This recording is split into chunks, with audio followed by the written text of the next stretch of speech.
नीतीश कुमार के सामने भविष्य का सपना भी है कि अगर क्षेत्रीय दलों का नया मोर्चा बनता है तो वह उस मोर्चे के राष्ट्रीय संयोजक हो सकते हैं। नीतीश कुमार को 3 महीने पहले ही खबर चल गई थी कि भारतीय जनता पार्टी बिहार में ऑपरेशन लोटस करने वाली है। जब महाराष्ट्र में ऑपरेशन लोटस हो रहा था तो उद्धव ठाकरे को कोई खबर तक नहीं लगी थी। नमस्कार, स्वागत है आपका इंडिया गेट टीवी पर। मैं हूं अजय सेतिया। मित्रों, भारतीय जनता पार्टी के अध्यक्ष जेपी नड्डा के बिहार में दिए गए उस बयान का आफ्टर इफेक्ट दिखाई देना शुरू हो गया है, जिसमें उन्होंने कहा था कि क्षेत्रीय दल खत्म हो जाएंगे, राष्ट्रीय दल भी खत्म हो जाएंगे, सिर्फ भारतीय जनता पार्टी बचेगी। उनके इस बयान ने क्षेत्रीय दलों के नए गठबंधन की संभावनाएं बढ़ा दी हैं। यह 1996 में बने संयुक्त मोर्चे जैसा प्रयोग होगा, जिसमें कांग्रेस के समर्थन से केंद्र सरकार की बागडोर क्षेत्रीय दलों के हाथ में आ गई थी। कोई अगर यह समझता हो कि क्षेत्रीय दल अब उतने ताकतवर नहीं रहे तो वह गलतफहमी में है। हां, कांग्रेस अब उतनी ताकतवर नहीं रही कि वह किसी की सरकार बनवाने की हैसियत रखती हो, लेकिन राजनीति संभावनाओं का खेल है और 2024 आते आते तीसरा मोर्चा खड़ा हो सकता है। राष्ट्रपति और उपराष्ट्रपति के चुनाव में हुई क्रॉस वोटिंग के बाद तीसरे मोर्चे के गठबंधन की कवायद चल रही है। इसका पहला प्रयोग उसी बिहार में हो रहा है जहां जेपी नड्डा ने क्षेत्रीय दलों के खात्मे की भविष्यवाणी की थी। नड्डा के बयान का आफ्टर इफेक्ट यह है कि बिहार में एंटी लोटस ऑपरेशन शुरू हो गया है। अब तक कई राज्यों में ऑपरेशन लोटस हुआ है, लेकिन बिहार में अब एंटी लोटस ऑपरेशन हो रहा है।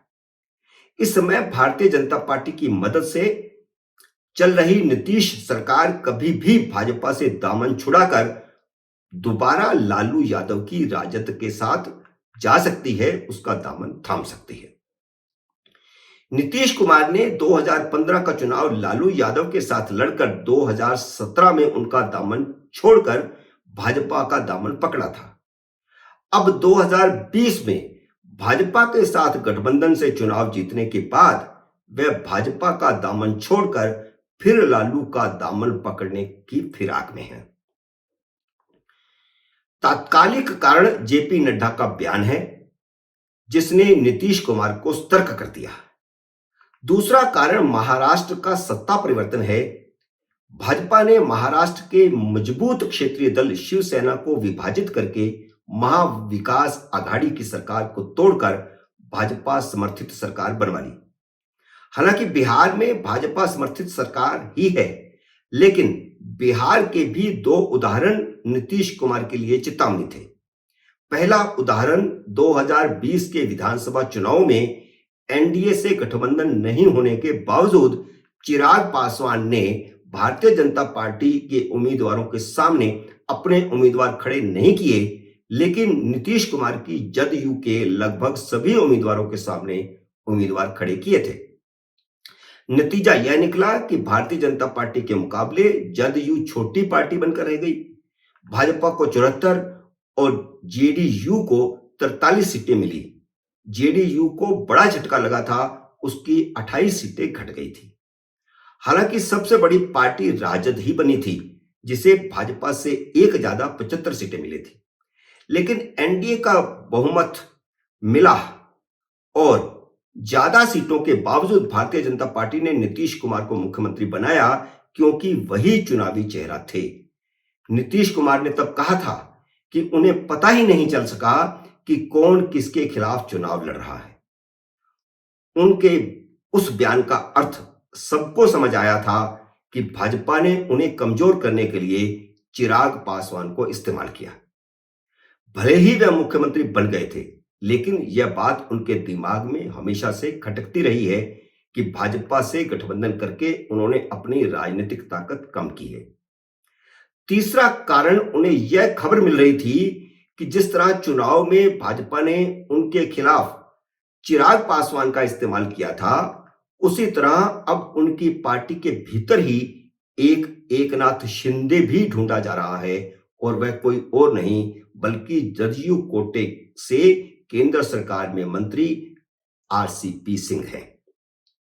यह खबर मिलने के बाद ही उन्होंने एंटी लोटस ऑपरेशन की तैयारी शुरू कर दी। हुआ यह था कि भारतीय जनता पार्टी के ही एक नेता ने जदयू के नेता को फोन करके कहा कि सुनने में आ रहा है कि आरसीपी सिंह के साथ जनता दल यू के 32 विधायक हैं। उन्होंने कहा कि ऐसा कुछ नहीं है, यहां तो नीतीश कुमार नेता है, सारे विधायक उसके साथ हैं। लेकिन जदयू के उस नेता ने यह बात नीतीश कुमार को बताई। नीतीश कुमार ने तब से ही छानबीन जांच शुरू करवा दी और उन्हें पता चला कि सचमुच आरसीपी सिंह ने जदयू के कुछ विधायकों को फोन किए थे और उन्हें कुछ पेशकश भी की थी। इसके बाद लोटस ऑपरेशन फिर शुरू किया नीतीश कुमार ने। पहले उन्होंने सीआरपी सिंह को मंत्रिमंडल से बाहर निकाला और बाद में कांग्रेस अध्यक्ष सोनिया गांधी और तेजस्वी यादव से बात की थी। उस समय यह बात दोनों से यह बात उस समय हुई थी जब राष्ट्रपति और उपराष्ट्रपति के चुनाव चल रहे थे। नीतीश कुमार ने यह भनक किसी को नहीं लगने दी कि उनके दिमाग में क्या चल रहा है। जब महाराष्ट्र में ऑपरेशन लोटस हो रहा था तो उद्धव ठाकरे को कोई खबर तक नहीं लगी थी, लेकिन नीतीश कुमार को 3 महीने पहले ही खबर चल गई थी कि भारतीय जनता पार्टी बिहार में ऑपरेशन लोटस करने वाली है। तो उन्होंने एंटी ऑपरेशन लोटस शुरू कर दिया। बीते कुछ महीनों में नीतीश कुमार ने कई अहम केंद्रीय बैठकों से दूरी बनाई हुई थी। हाल में वह पूर्व राष्ट्रपति रामनाथ कोविंद के सम्मान में दिए गए भोज में भी शामिल नहीं हुए और राष्ट्रपति द्रौपदी मुर्मू के शपथ ग्रहण समारोह में भी दिल्ली नहीं आए। नीति आयोग की बैठक में नहीं आना बड़ी घटना होने का संकेत था। 3 महीने पहले उनको भनक लग गई थी, 3 महीने पहले उन्होंने सारी चीज को जान लिया था और 3 महीने से उन्होंने केंद्र सरकार से एक तरह से दूरी बनाना शुरू कर दिया था। कहानी को मोड़ पर लाने के लिए उन्होंने आरसीपी सिंह की जगह केंद्र में 2 मंत्री बनाने की मांग इसलिए रखी थी क्योंकि उन्हें पता था कि भाजपा हाईकमान इसे मानेगा नहीं। जेपी नड्डा ने यह कहकर जले पर नमक छिड़क दिया था कि सभी क्षेत्रीय पार्टियां खत्म हो जाएंगी। इससे पहले कि आरसीपी सिंह जदयू में कोई ऑपरेशन लोटस कर पाते, नीतीश कुमार ने उनके खिलाफ उसी रिपोर्ट का इस्तेमाल किया जिसे केंद्रीय खुफिया एजेंसियों ने उन्हें भेजा था। हालांकि जदयू ने उनसे 10 साल में खरीदी गई जिन 58 प्रॉपर्टी का हिसाब मांगा था, उनकी सूची किसी पार्टी वर्कर की ओर से भेजा जाना बताया है। अब आरसीपी सिंह जदयू से बाहर हैं। जब पार्टी का पूर्व राष्ट्रीय अध्यक्ष और केंद्रीय मंत्री ही पार्टी से बाहर निकाल दिया गया है तो किसी अन्य की एकनाथ शिंदे बनने की संभावनाएं खत्म हो चुकी हैं। जदयू अब काफी हद तक इंटैक्ट हो गया है। नीतीश कुमार ने सोनिया गांधी से दोबारा बात की है, लेकिन उन्होंने राजद से सीधी बात करने को कहा है। पेंच मुख्यमंत्री पद पर फंसा है। नीतीश कुमार मुख्यमंत्री बने रहना चाहते हैं, लेकिन राबड़ी देवी ने खच्चर फंसा दिया है कि राजद के 75 विधायक हैं जबकि जदयू के सिर्फ 43 विधायक हैं, इसलिए मुख्यमंत्री तेजस्वी यादव ही होंगे। उप मुख्यमंत्री बनना चाहे तो नीतीश कुमार बन सकते हैं, जैसे महाराष्ट्र में देवेंद्र फडणवीस बने हैं। संख्या बल को देखते हुए ही सोनिया गांधी ने नीतीश कुमार को लालू यादव का रास्ता दिखाया है। जदयू और राजद ने अपने अपने विधायकों और सांसदों को 9 अगस्त को पटना तलब किया। जदयू की बैठक में अंतिम निर्णय लेने का अधिकार नीतीश कुमार को और राजद की बैठक में अंतिम निर्णय लेने का अधिकार लालू यादव को दिया गया है। लेकिन बड़ा सवाल यह है कि क्या यह खिचड़ी पक पाएगी? जैसे ज्यादा विधायक होने के बावजूद भारतीय जनता पार्टी ने नीतीश कुमार को मुख्यमंत्री पद सौंपा हुआ है, क्या लालू यादव उन्हें मुख्यमंत्री स्वीकार करेंगे? लालू यादव और राबड़ी देवी ऐसे नए गठबंधन के लिए तैयार हैं। इस संबंध में राजद के बड़े नेताओं का बयान भी आ गया है, लेकिन शर्त यह है कि मुख्यमंत्री नीतीश कुमार नहीं बल्कि उनका बेटा तेजस्वी यादव होगा।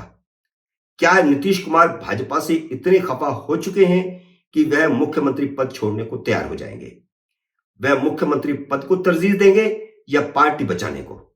नीतीश कुमार के सामने भविष्य का सपना भी है कि अगर क्षेत्रीय दलों का नया मोर्चा बनता है, राष्ट्रव्यापी मोर्चा क्षेत्रीय दलों का बनता है, तो वह उस मोर्चे के राष्ट्रीय संयोजक हो सकते हैं। झंझारपुर के जेडीयू सांसद रामप्रीत मंडल ने कहा है कि बिहार की राजनीति में कुछ भी संभव है। उन्होंने ठीक कहा, हमें याद रखना चाहिए कि 1999 में वाजपेयी सरकार गिराने के बावजूद सोनिया गांधी इसलिए प्रधानमंत्री नहीं बन पाई थी क्योंकि मुलायम सिंह ने वीटो लगा दिया था। उस समय देश को चुनावों का सामना करना पड़ा था। राजनीति में सचमुच कुछ भी संभव है।